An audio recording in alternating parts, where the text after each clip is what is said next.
What's up, YouTube? So a second video on the 14-foot John boat that we've been working on this evening. A few things to do to finalize it, get it ready where I can put it on the water, test it out, see if everything works the way I want it to. I've got to do a little bit of wiring, probably an hour, maybe 2 hours worth of wiring and cleaning everything up, getting it all zip tied.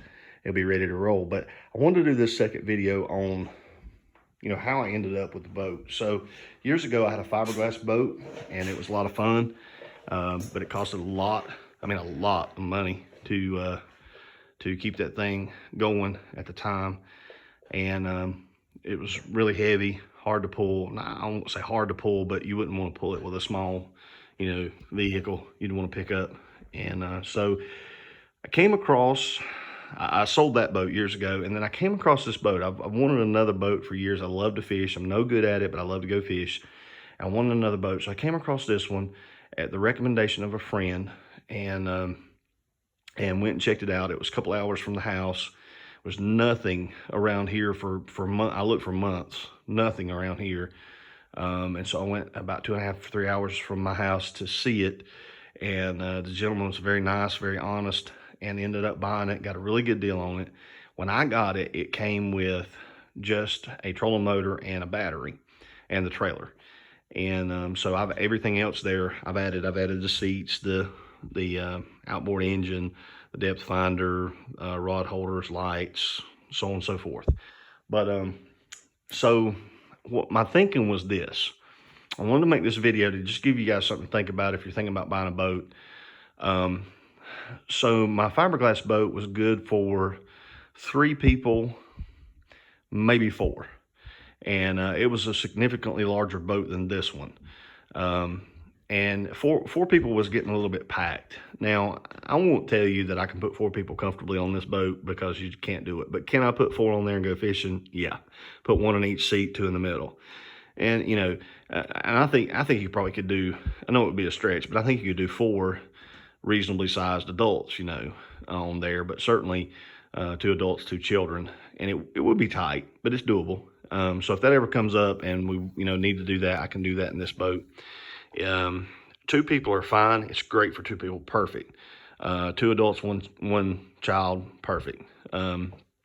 Assuming that you can, if your child's able to cast a rod and everything and not get tangled up with everybody else. But so I felt like that even though it's smaller, it's still plenty capable to do everything I want to do. It's lightweight. If I wanted to, I can take it off the trailer. I can set the engine off of it, set the batteries out, and put it up on top of my truck ladder rack, and I can go that way. But most of the places I'm going to go, the trailer's going to get there, no problems. This is an older boat. It's an 81 model from everything I can find. When we did the paperwork on the title, it was, it was 81 is what the title said. And then all the researches also supported that. One thing that I'm not sure about, has these stickers on the side. I'm sure they've been added. But I did look that company up and I didn't find a lot. So what I did come up with off the serial number was Starcraft. And so if you guys have any input on that, I'd appreciate it. Just maybe figuring out what kind of boat I got. But anyway, so I went up there a couple hours from the house and got a really good deal on the boat. And then just today, found the outboard engine. Also, it was actually way closer. It was just about a 30-minute drive from the house. Was able to get it. And the guy that I got it from, he threw in the gas tank and fuel line. This is all older stuff, and please understand it's a work in progress. So we get everything the way we want it, get it all running right, everything mounted where I want it, working as it should. Then I'll maybe this fall I'll take it apart and paint everything, get it nice, and make it look like brand new. But the boat doesn't have any leaks in it. It does have some water in it. It was rainy this morning, and when I backed it in here, so that's just residue from the rain. But so that's how I ended up with the boat. It does a really good job. It's lightweight. It's easy to pull. We go camping and take this boat, and I pull the camper. You see the camper and the flatbed that pulls it right there. And so I can pull this boat certainly behind that pickup there. And what we'll do a lot of times is I'll hook the camper up to the flatbed and then either put the boat behind this truck or my wife's SUV, and she's able to pull it just fine. And it's easy. The trailer's easy to move around. You can wheel it around, you know, in your yard by hand. And but it's still a pretty good sized boat, you know. Works out really good. So that's how we ended up with it. I modified several things, replaced several things, updated several things. I'm just about done, I think. There's a few little odds and ends I'd like to do, and hopefully get that done this summer, this spring, and spring and summer, and then this fall, maybe get a good paint job on it. But that's how we ended up with it. And I just want to suggest that if you guys are thinking to buy a boat, and if you like me, I'm not going to invest a lot of money in a boat. Someone sent me a picture the other day. They were at Bass Pro, and Bass Pro had a new fiberglass, I think 16 or 18 foot bass boat that was like $73,000, and that's very near to what I paid for my house. So we're definitely not going that route. But anyway, this gets you on the water. This will work. This will do. If you're inclined to do some work yourself, this is a good way to go. Buy something used. You know, be smart in your buying decisions. Buy something that you can fix and get it going, and save yourself some money. Invest a little time. Buy a few things along, and you end up on the water fishing just like everybody else. Now, if $73,000 is no problem for you on a boat, hey, help yourself, man. Maybe someday I'll get there too. But just right now, this is what we decided to go with, and it works.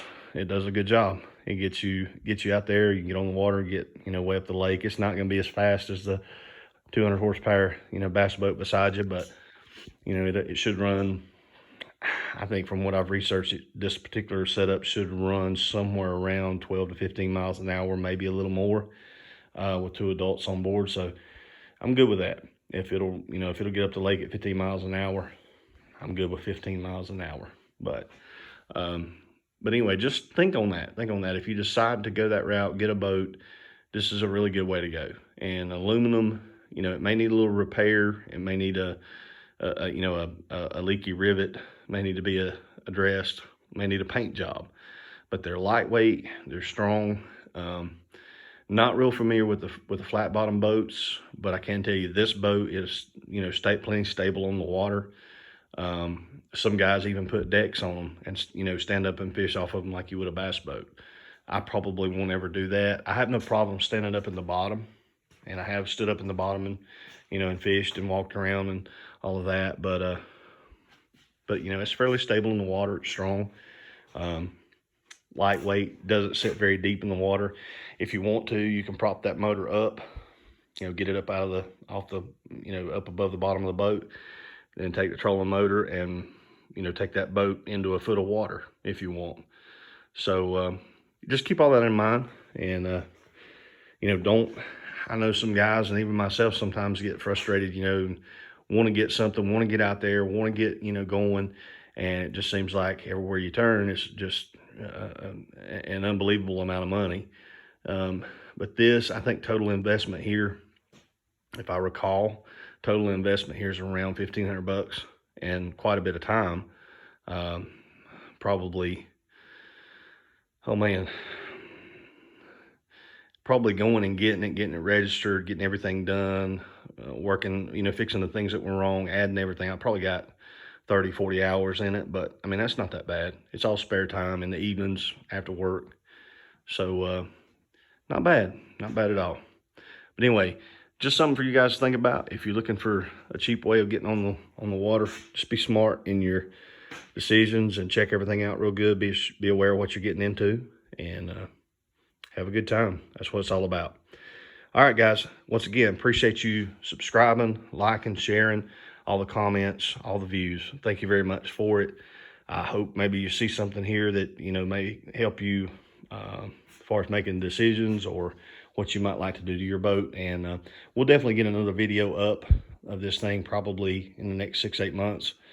Once the season kind of comes to an end, we're going to get it painted and cleaned up and ready for next year. But that gives you the reason and the hows and the whens and the whys that we ended up buying this particular boat. Hope you guys have a great night. Thanks again. God bless you.